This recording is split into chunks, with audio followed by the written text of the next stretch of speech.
Bonjour à tous.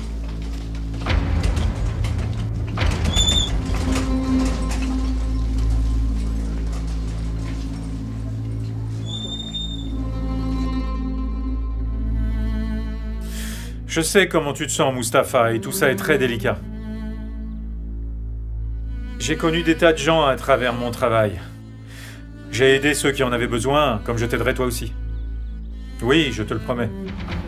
Par exemple, tu es entré chez moi par effraction, et tu as essayé de m'étrangler. Tout ça, ce sont des délits, mais je vais te rendre service. Je ne vais rien dire à la police. Tout ça pourra rester entre nous. Tu peux vraiment me faire confiance. Je te remercie beaucoup, Mounir.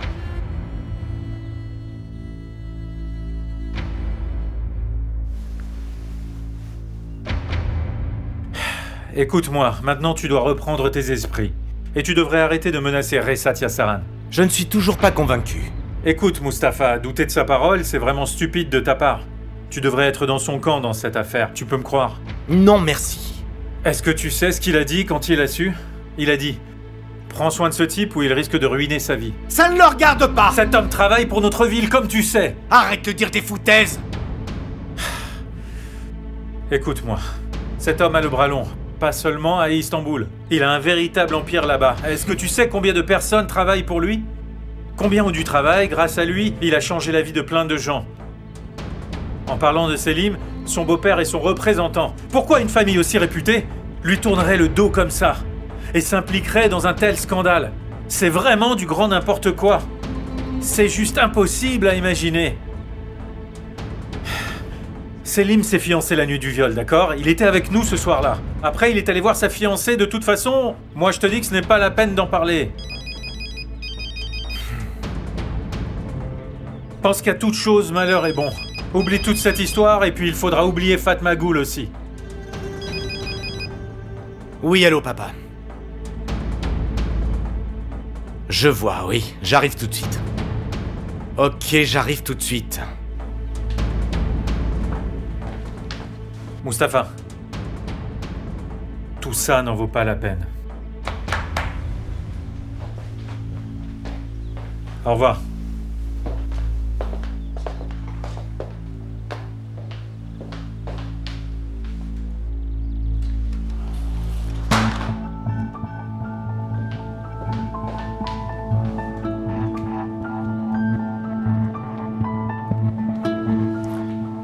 Allô?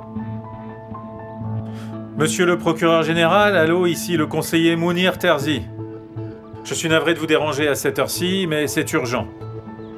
Est-ce que vous êtes dans votre bureau, là? Oui, je voudrais aller déposer une plainte. Oui, j'arrive maintenant. Oui. Bon, vous avez lu le journal local aujourd'hui? Je file. Très bien, monsieur. Bonne journée. À plus tard.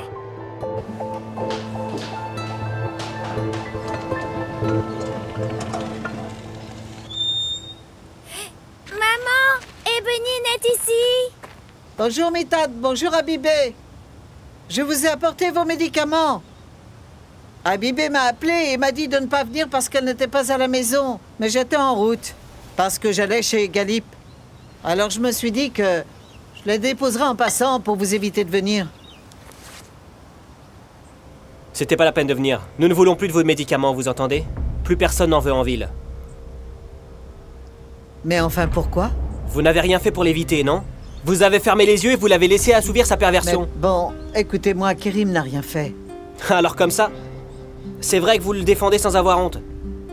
Mais il ne faut pas croire ce qu'on raconte. Tout ça sont des manigances de Yassaran, c'est tout. Allez-vous-en!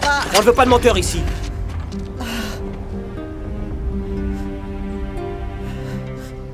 Mais je dis la vérité. Vous m'entendez? C'est la vérité. Je vous ai soigné pendant des années. Je peux jurer que je ne défendrai jamais le mal, jamais. Ils ont rejeté la faute sur Kerim. Ils l'ont rendu responsable. Elle continue à défendre cette vermine. Quittez cette ville et ne venez plus nous importuner. Si vous continuez à parler à ces gens, le déshonneur vous attend, ça c'est moi qui vous le dis, hein. Soyez-en sûrs. Comment as-tu pu faire une chose pareille? Tu n'as pas porté plainte contre ce garçon et je t'ai confié ma santé pendant des années. Ce n'est pas vrai. Tout ça, ce n'est pas vrai. De toute façon, personne ne veut plus vous voir ici. Vous devriez tous avoir honte.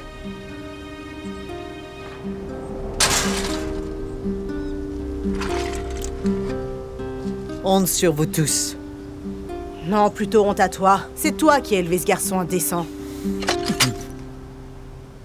Honte sur vous tous.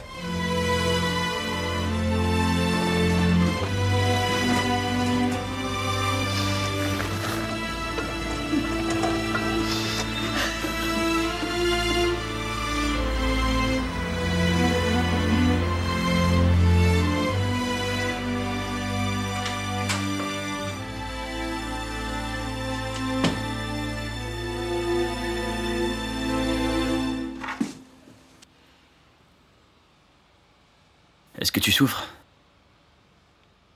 Ta cheville, je veux dire. Tu t'es fait un bandage avec ton gilet, mais la chaleur n'est pas bonne pour ça. Allons à l'hôpital avant que ça empire. S'il te plaît. Après ça, on prendra un petit déjeuner. Et on ira t'acheter des vêtements. Ça suffit!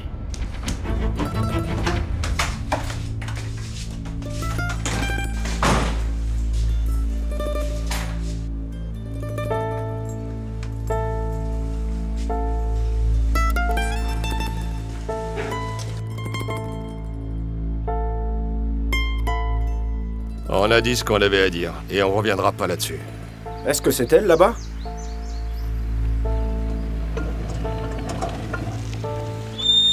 Bienvenue. Qu'est-ce qui se passe? Non, ce n'est rien. Entre, s'il te plaît. Personne n'oubliera ce qui s'est passé. Il ne doit pas revenir ici. Attends, il parle de Kerim. Non, de quelqu'un d'autre. Vous comprenez, monsieur Galip? On ne veut pas qu'il revienne même s'il vient plaider sa cause, parce qu'on fera justice nous-mêmes. C'est quoi votre problème, hein? Est-ce que vous pourriez me dire ce que je vous ai fait? Allez, Myriam, viens, entre maintenant. Rissat Yassaran vous a fait un lavage de cerveau, c'est ça? Ne rejetez pas la faute sur les autres. Allez-vous-en, personne ne veut de vous ici. On a déjà du mal à retenir Mustapha. Dites, c'est une menace que vous me faites là, hein? Ouais, on a dit ce qu'on avait à dire. Très bien, on a entendu ce que vous aviez à dire. Maintenant, du vent. Allez, oust! Anne, s'il te plaît, mon ami. Ah, mais je n'y crois pas. Ils m'ont presque lynché là-bas, tu sais. Je suis quasiment certaine que c'est cette brute de Rezat. Oui, c'est Rezat. C'est lui qui les a manipulés pour qu'ils me tournent le dos. Je le sais.